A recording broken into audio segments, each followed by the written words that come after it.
Bangladesh premier লিগে দিনের দ্বিতীয় ম্যাচে কায়েল মেয়ার্সের আগ্রাসী ব্যাটিংয়ে জয়ের পথে ছিল রংপুর রাইডার্স, কিন্তু শেষ দিকে চট্টগ্রাম রয়্যালসের নিয়ন্ত্রিত বোলিংয়ে ঘুরে যায় ম্যাচের মোড়।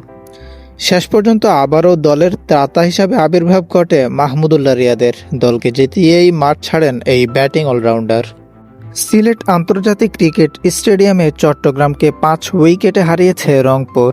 শুরুতে ব্যাট করতে নেমে 20 ওভারে 5 উইকেটে 169 রান করে চট্টগ্রামের হয়ে সর্বোচ্চ 58 রানের ইনিংস খেলেন অ্যাডাম রসিংটন। জবাবে 5 উইকেট ও 7 বল হাতে রেখে জয়ের বন্দরে পৌঁছে রংপুরের আগের 2 ম্যাচে সেরা পারফরম্যান্সের পুরস্কার জিতেছিলেন মাহমুদুল্লাহ। চট্টগ্রামের বিপক্ষে ম্যাচ সেরা না হলেও শেষ দিকে তার ক্যামিও ইনিংসে জয় পেয়েছে একবারের চ্যাম্পিয়নরা। 170 রানের জবাবে ব্যাট করতে নেমে জয়ের ভিত গড়ে দেন কায়েল মেয়ার্স। মাত্র 25 বলে 50 রান আসে তার ব্যাট থেকে। এছাড়া ডেভিড মালান 30 ও খুশদিল শাহ করেন 22 রান।